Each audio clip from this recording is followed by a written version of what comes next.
చేగుంట మండలం రాంపురం గ్రామంలో పోలింగ్కు వచ్చిన వృద్ధురాలికి కానిస్టేబుల్ నాగరాజు వీల్ చైర్పై సహాయం చేస్తూ ఆమెను పోలింగ్ బూత్ వరకు తీసుకెళ్లి ఓటు హక్కు వినియోగించుకునేలా చేసిన ఘటన స్థానికుల ప్రశంసలు అందుకుంది.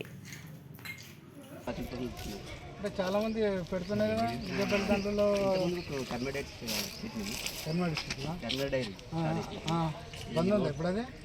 రోడ్ డెవలప్మెంట్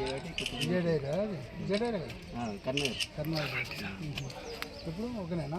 ఇంతమంది పిల్లలు పిల్లలు కలదా? ఓకే ఓకే వేసిన ఓటు ఇది గుర్తు వేస్తారు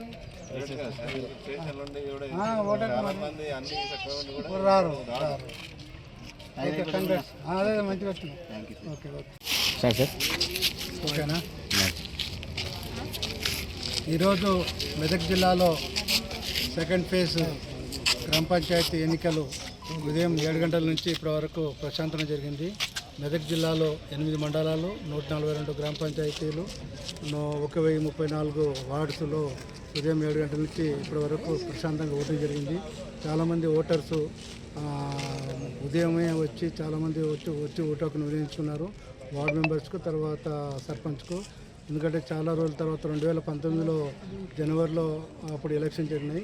ఆ తర్వాత మళ్ళీ ఇప్పుడు గ్రామ పంచాయతీకి వార్డు మెంబర్స్కు ఓటింగ్ జరిగింది. ఫస్ట్ ఫేజ్లో జిల్లాలో డిస్ట్రిక్ట్ ఎలక్షన్ అథారిటీ మా జిల్లా ఎస్పీ గారి ఆదేశం మేరకు ఫస్ట్ ఫేజ్ చాలా ప్రశాంతంగా జరిగింది. అలాగే సెకండ్ ఫేజ్ కూడా ఈరోజు ఉదయం నుంచి 7 గంటల నుంచి ఇప్పటి వరకు ప్రశాంతంగా జరిగింది. ఒక 5 మినిట్స్లో ఇక్కడ నిజాంపేటలో ప్రస్తుతం ఉన్నాము. అలాగే ఉదయం ఇక్కడ ఈసారి 34 క్రిటికల్ విలేజెస్ ఉన్నాయి. అన్ని విలేజ్లో కూడా చాలామంది ఓటర్స్ చాలా భారీ ఎత్తున వచ్చారు. ఇప్పుడు 1 గంటకు పోలింగ్ అయిపోయిన తర్వాత మధ్యాహ్నం 2 గంటల నుంచి కౌంటింగ్ అవుతుంది. కౌంటింగ్ కూడా ప్రశాంతంగా జరిగేటట్లు అన్ని ఏర్పాట్లు పూర్తి చేశాము. ఈరోజు మా పోలీస్ బందోబస్తు దాదాపు జిల్లాలో 700 మంది దాకా బందోబస్తులో వినియోగించుకోవడం జరిగింది. దీంట్లో పోలీస్ స్టేషన్ బందోబస్తు, PRT, striking force, special striking force, అన్ని విభాగాల line department, district election authority తోటి, అలాగే లైన్ డిపార్ట్మెంట్ తోటి బందోబస్తు ఏర్పాటు చేసి ప్రశాంతంగా జరిగింది.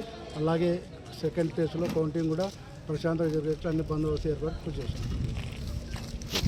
మరిన్ని అప్డేట్స్ కోసం మా ఛానల్ని సబ్స్క్రైబ్ చేయండి.